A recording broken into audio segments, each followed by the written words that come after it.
सुप्रभात। आज सुबह की बड़ी खबर।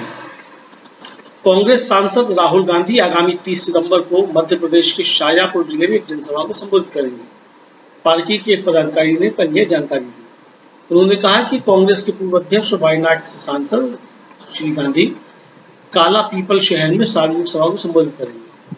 बता दें, मध्य प्रदेश विधानसभा के लिए चुनाव इस साल के अंत तक होंगे। मध्य प्रदेश में विधानसभा चुनाव से पहले यह राहुल गांधी का पहला बड़ा कार्यक्रम होगा। भारत सरकार ने वरिष्ठ अभिनेत्री वहीदा रहमान को भारतीय सिनेमा में उनके उत्कृष्ट योगदान के लिए इस साल का प्रतिष्ठित Dada Saheb Phalke life time achievement पुरस्कार से सम्मानित किया है। केंद्रीय मंत्री अनुराग ठाकुर ने माइक्रो ब्लॉगिंग साइट एक्स पर पोस्ट करके जानकारी दी।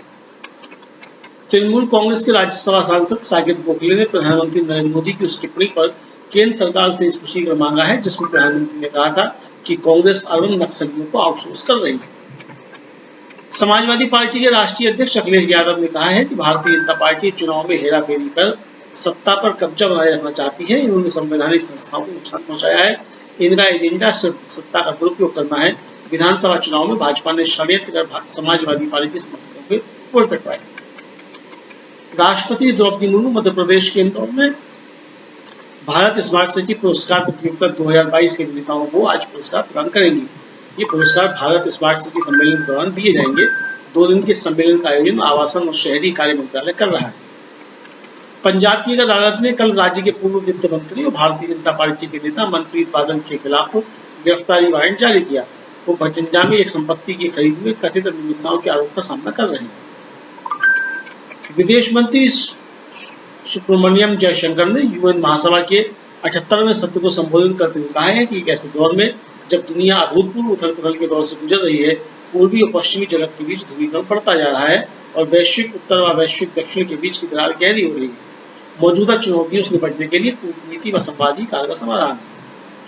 विदेश मंत्री ने उच्च स्तरीय जनरल डिबेट को अपना संबोधन नमस्ते के साथ आरंभ करते हुए कहा कि ढांचागत विषमताओं और असमान विकास के कारण वैश्विक दक्षिण ग्लोबल साउथ के देशों पर बोझ बढ़ा है। वैश्विक महामारी कोविड-19 और हिंसक टकराव से उपजे हालात, तनावों और विवादों से यह और पैना हुआ है।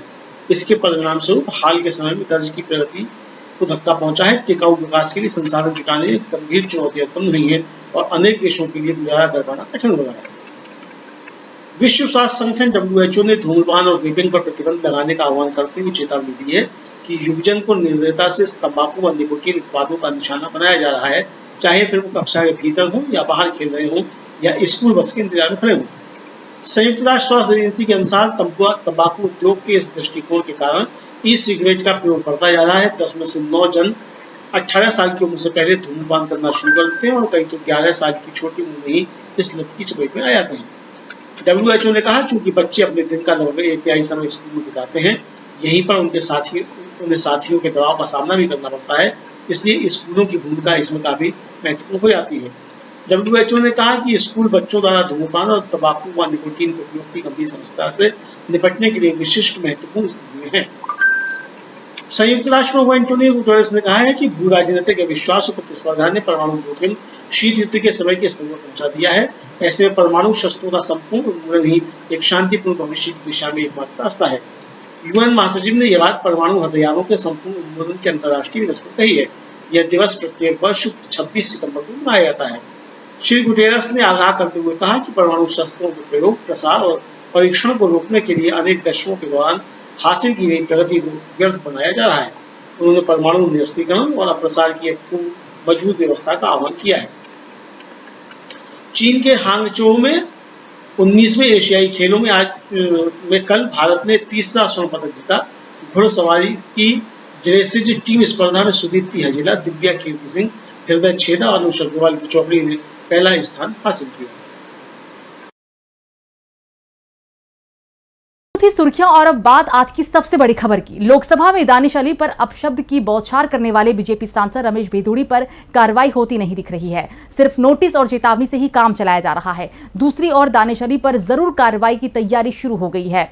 बीजेपी सांसद दानिश अली पर भी अब तमाम तरह के आरोप लगा रही हैं, लेकिन सच्चाई क्या है वो हम आपको दिखाते हैं। संसद के विशेष सत्र में 21 सितंबर को लोकसभा में जो कुछ भी हुआ उससे देश शर्मसार हो गया।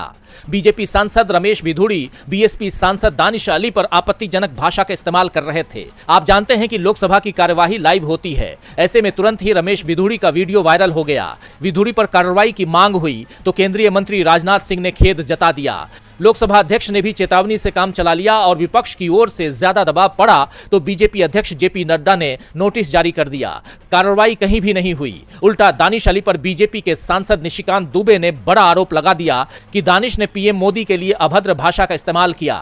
ऐसे में आइए पहले हम आपको यह दिखाते हैं कि जब रमेश भिधुड़ी लोकसभा में दानिश को अपशब्द बोल रहे थे तब दानिश अली क्या कह रहे थे। Rule. Sir, honorable member is saying a terrorist. To whom he is saying the terrorist? Are the terrorists are in this house? What he says? If terrorists can enter in this house, he must apologize. ये क्या है? We'll verify the record. What is this? How can he be allowed? No, How can he be allowed to say this? Viduri, तो आपने देखा Danish Ali chair से ही सवाल कर रहे हैं कि आखिर ये हो क्या रहा है। संसद में कोई इस तरह का बर्ताव कैसे कर सकता है। यानी बीजेपी ने जो आरोप दानिश अली पर लगाए हैं वो पूरी तरह बेबुनियाद हैं। लोकसभा के अंदर के कैमरे ही इसकी गवाही दे रहे हैं। सवालों में बीजेपी है, उसके नेता हैं, रमेश भिधुड़ी हैं, लेकिन इससे भी बड़ा सवाल यह है कि भिधुड़ी को आखिर बचाया किसके इशारे पर जा रहा है। सच्चाई सामने है, अब बीजेपी क्या करेगी। वैसे संसद में ही नहीं, बीजेपी सड़क पर भी फंसी हुई है और इसका असर विधानसभा चुनावों में भी दिखाई दे रहा है। मध्य प्रदेश विधानसभा चुनाव में तो बीजेपी ने अपने 3 केंद्रीय मंत्री 7 सांसद मैदान में उतार दिए, लेकिन बीजेपी की ये रणनीति उस पर ही भारी पड़ती दिख रही है। कैसे, देखिए ये रिपोर्ट। मध्य प्रदेश चुनाव के लिए बीजेपी ने 39 उम्मीदवारों की दूसरी लिस्ट जारी की है। इनमें कई नाम चौंकाने वाले हैं। पार्टी ने 7 सांसदों को उम्मीदवार बनाया है। इसमें से 3 केंद्रीय मंत्री हैं। नरेंद्र सिंह तोमर को दिमनी, प्रहलाद पटेल को नरसिंहपुर और फग्गन सिंह कुलस्ते को निवास रक्षित सीट से बीजेपी ने टिकट दिया है। वहीं तीसरी सूची में हाल ही में दल बदलकर बीजेपी में शामिल होने वाली मोनिका भट्टी को छिंदवाड़ा की अमरवाड़ा सीट से अपना उम्मीदवार बनाया है। बीजेपी की दूसरी और तीसरी सूची में सांसद, मंत्री और दल बदलू उम्मीदवार ही दिखाई दे रहे हैं, जिसके बाद सवाल उठ रहे हैं कि क्या एमपी में बीजेपी के पास उम्मीदवार नहीं है। पीसीसी चीफ कमलनाथ ने सोशल मीडिया एक्स पर बीजेपी पर निशाना साधा। उन्होंने लिखा कि दूसरी लिस्ट पर एक ही बात फिट है, नाम बड़े और दर्शन छोटे। भाजपा ने मध्य प्रदेश में अपने सांसदों को विधानसभा का टिकट देकर साबित कर दिया है कि भाजपा ना तो 2023 के विधानसभा चुनाव में जीत रही है और ना 2024 के लोकसभा चुनाव में। तो वहीं कांग्रेस के दिग्गज नेता दिग्विजय सिंह ने एक्स पर लिखा कि मध्य प्रदेश में बीजेपी की दूसरी लिस्ट का सच, हम तो डूबेंगे तुम्हें भी ले डूबेंगे सनम। वैसे बीजेपी की लिस्ट में एक नाम पार्टी के राष्ट्रीय महासचिव कैलाश विजयवर्गीय का भी है, जो इंदौर 1 से चुनाव लड़ेंगे। बीजेपी की दूसरी सूची में शामिल इन दिग्गजों के नाम ने भले ही मुख्यमंत्री शिवराज सिंह चौहान की टेंशन बढ़ा दी है, बल्कि शिवराज सिंह चौहान अब सीएम रेस से पूरी तरह से बाहर माने जा रही हैं।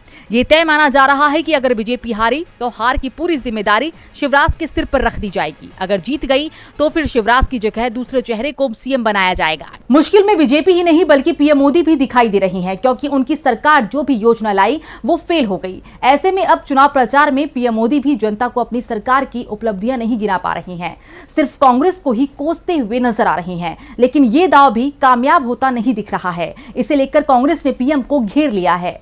5 राज्यों के विधानसभा चुनावों का ऐलान जल्दी ही होने वाला है। मध्य प्रदेश में बीजेपी को सत्ता बचानी है तो उधर राजस्थान और छत्तीसगढ़ में कांग्रेस सरकार की परीक्षा है। बीजेपी के लिए प्रचार की कमान पीएम नरेंद्र मोदी ने संभाल रखी है, लेकिन पीएम मोदी के पास गिनाने को अपनी सरकार की उपलब्धियां नहीं मिल रही हैं। इसीलिए वो अपने भाषण की शुरुआत से लेकर आखिर तक कांग्रेस का ही नाम लेते हुए दिखाई देते हैं। पीएम मोदी के भाषण की शुरुआत कांग्रेस से होती है और कांग्रेस पर आकर खत्म होती है। मोदी ने 25 सितंबर को मध्य प्रदेश की रैली को संबोधित किया, जहां उन्होंने अपने 51 मिनट के भाषण में 44 बार कांग्रेस का नाम लिया, जिसे लेकर कांग्रेस नेता पवन खेड़ा ने कहा है कि पीएम कांग्रेस का ही नाम लेते रहे। साफ है कि उनके पास अपनी सरकार की उपलब्धियों के बारे में बताने के लिए कुछ नहीं है। इतना ही नहीं, पवन खेड़ा ने नोटबंदी जैसे फैसलों की आलोचना करते हुए आगे कहा कि डिजिटल पेमेंट बढ़ाने के लिए नोटबंदी करने की क्या जरूरत थी। आरएसएस की शाखा में कुछ तो है जहां ऐसे नमूने आते हैं। मध्य प्रदेश में पीएम मोदी के कांग्रेस को महिला विरोधी बताने पर पलटवार करते हुए पवन खेड़ा ने कहा कि 1989 में राजीव गांधी की ओर से लाया गया महिला आरक्षण बिल राज्यसभा से इसीलिए पास नहीं हो पाया क्योंकि अटल बिहारी वाजपेयी, लाल कृष्ण आडवाणी और राम जेठमलानी जैसे बीजेपी नेताओं ने इसके खिलाफ वोट किया। पीएम मोदी की छवि ऐसी हो गई है कि अगर उन्होंने कुछ बोला तो झूठ ही होगा। जब पीएम बचपन में शाखा में जाते थे तब इंदिरा गांधी ने देश की महिला पीएम के रूप में पाकिस्तान के 2 टुकड़े कर दिए थे। ये लोग बृजभूषण को निकाल नहीं पाए और महिला अधिकारों की बात करते हैं। जिस अजित पवार को जेल भेजने की बात करते थे अब साथ बैठकर बजट बनाते हैं। मध्य प्रदेश में बीजेपी की दूसरी सूची पर पवन खेड़ा ने कहा, कुछ भी कर ले कोई फर्क नहीं पड़ता, चुनाव से पहले ही नतीजे जाहिर हो गए हैं। हिमाचल कर्नाटक के बाद कांग्रेस मध्य प्रदेश, राजस्थान, छत्तीसगढ़ भी जीत रही है। बीजेपी के पास अपने काम गिनाने को नहीं है, लेकिन कांग्रेस जरूर 70 साल की अपनी उपलब्धियां गिना रही है और अब कांग्रेस के प्रचार को और तेज धार देने के लिए राहुल गांधी भी मैदान में उतर रहे हैं। तो क्या है राहुल का प्लान, देखिए ये रिपोर्ट। छत्तीसगढ़ के बिलासपुर में हुई राहुल गांधी की रैली की सफलता के बाद कांग्रेस ने अब राहुल गांधी को मध्य प्रदेश के चुनावी मैदान में उतारने का खास प्लान तैयार कर लिया है। इस प्लान के तहत राहुल गांधी बड़ी जनसभा को संबोधित करेंगे, जिसकी तैयारियां प्रदेश भर में कांग्रेस ने तेज कर दी है। मध्य प्रदेश विधानसभा चुनाव को लेकर इलेक्शन कमीशन 5 अक्टूबर के बाद कभी भी तारीखों का ऐलान कर सकता है, जिससे राज्य में दिग्गजों का जमावड़ा लगना शुरू हो गया है। ऐसे में कांग्रेस ने चुनाव जीतने के लिए पूरी ताकत झोंक दी है।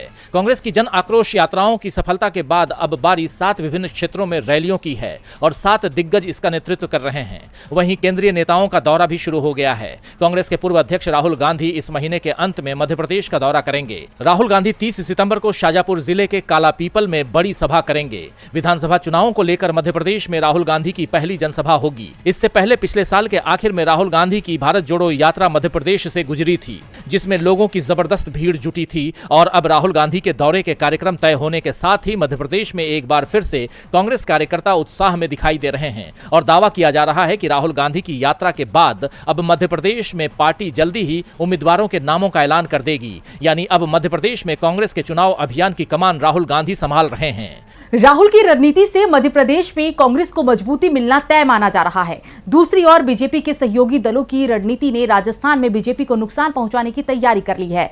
तो क्या है खबर जिससे मुश्किल में दिख रही है बीजेपी, आइए देखते हैं। राजस्थान विधानसभा चुनाव में बीजेपी की सहयोगी पार्टियों ने उसकी मुसीबत को बढ़ाने का फैसला कर लिया है। बीजेपी की सहयोगी शिवसेना और जननायक जनता पार्टी ने राजस्थान विधानसभा चुनाव लड़ने का ऐलान कर दिया है। दोनों ही पार्टियों ने साफ कर दिया है कि वो चुनाव अपने दम पर लड़ेंगे। अगर बीजेपी गठबंधन करेगी तो ठीक, नहीं तो वो ही भुगतेगी। शिंदे सेना की ओर से साफ कर दिया है कि कांग्रेस छोड़कर उसकी पार्टी में आने वाले राजेंद्र गूढ़ा को वो टिकट देगी, वो एनडीए उम्मीदवार होंगे। तो दूसरी ओर बीजेपी के पूर्व प्रदेश अध्यक्ष अरुण चतुर्वेदी ने कहा है कि गूढ़ा से बीजेपी का कोई गठबंधन नहीं होगा। हरियाणा में बीजेपी की सहयोगी पार्टी जेजेपी की ओर से 30 सीटों पर चुनाव लड़ने का ऐलान कर दिया गया है। ये तय माना जा रहा है कि दुष्यंत चौटाला की पार्टी राजस्थान में अकेले चुनाव लड़ेगी, क्योंकि राजस्थान में बीजेपी के नेता जेजेपी और शिवसेना दोनों से ही गठबंधन का विरोध कर रहे हैं। दरअसल शिवसेना करीब 10 सीटों पर बीजेपी से गठबंधन करना चाहती है। बीजेपी इतनी सीट देने के लिए तैयार नहीं है। दूसरी ओर जननायक जनता पार्टी भी 30 सीट की मांग कर रही है, जबकि दावा किया जा रहा है कि बीजेपी हरियाणा में ही जेजेपी से गठबंधन तोड़ने की तैयारी कर रही है और 2024 के लोकसभा चुनावों से पहले हरियाणा में बीजेपी और जेजेपी अलग हो जाएंगे। जबकि पार्टी की तरफ से एकनाथ शिंदे पर जरूर दबाव बनाया जा रहा है कि वो राजस्थान चुनावों से दूर रहें। लेकिन शिंदे के तेवर भी बता रहे हैं कि अगर बीजेपी गठबंधन नहीं करेगी तो शिवसेना राजस्थान में चुनाव जरूर लड़ेगी। यानी एक और इंडिया गठबंधन एकजुट हो रहा है तो वहीं एनडीए गठबंधन बिखरता हुआ दिखाई दे रहा है। बीजेपी के लिए चारों ओर से मुश्किलें दिखाई दे रही है। इस बीच सुप्रीम कोर्ट की ओर से भी ऐसी खबर आई है जो बीजेपी के राजनीतिक समीकरण बिगाड़ सकती है। दरअसल मथुरा शाही ईदगाह मस्जिद और श्री कृष्ण जन्मभूमि विवाद में मुस्लिम पक्ष की याचिका को सुप्रीम कोर्ट ने स्वीकार कर लिया है। तो क्यों मुस्लिम पक्ष ने दायर की थी याचिका, देखिए ये रिपोर्ट। कृष्ण जन्मभूमि विवाद पर सुनवाई के लिए सुप्रीम कोर्ट तैयार हो गया है। सुप्रीम कोर्ट ने कृष्ण जन्मभूमि शाही ईदगाह मस्जिद विवाद संबंधी याचिका पर सुनवाई के लिए 3 अक्टूबर की तारीख तय की है। इससे पहले बीते दिनों इलाहाबाद हाईकोर्ट ने जन्मभूमि विवाद से संबंधित सभी याचिकाओं को जिला अदालत मथुरा से अपने पास स्थानांतरित करा लिया था। इलाहाबाद हाईकोर्ट के इसी आदेश को सुप्रीम कोर्ट में चुनौती दी गई है। इलाहाबाद हाईकोर्ट ने मई में जन्मभूमि विवाद से जुड़ी सभी याचिकाएं अपने पास स्थानांतरित कराई थी। हाईकोर्ट ने एक याचिका पर यह फैसला दिया था जिसमें मांग की गई थी कि ये मामला राष्ट्रीय महत्व का है, इसलिए हाईकोर्ट में इस मामले पर सुनवाई होनी चाहिए। मथुरा में श्री कृष्ण जन्मभूमि विवाद 13.37 एकड़ जमीन पर मालिकाना हक से जुड़ा है, जिसमें से 10.9 एकड़ जमीन श्री कृष्ण राजस्थान की है। वहीं 2.5 एकड़ जमीन का मालिकाना हक शाही ईदगाह मस्जिद के पास है। हिंदू पक्ष की मांग है कि शाही ईदगाह मस्जिद को हटाया जाए। वहीं मुस्लिम पक्ष का कहना है कि यह ईदगाह सही जगह पर है, कोई अवैध तरीके से नहीं बनाया गया है। हालांकि देखना होगा कि 3 अक्टूबर को इस मामले की क्या सुनवाई होनी है, क्या फैसला आता है, ये देखना होगा।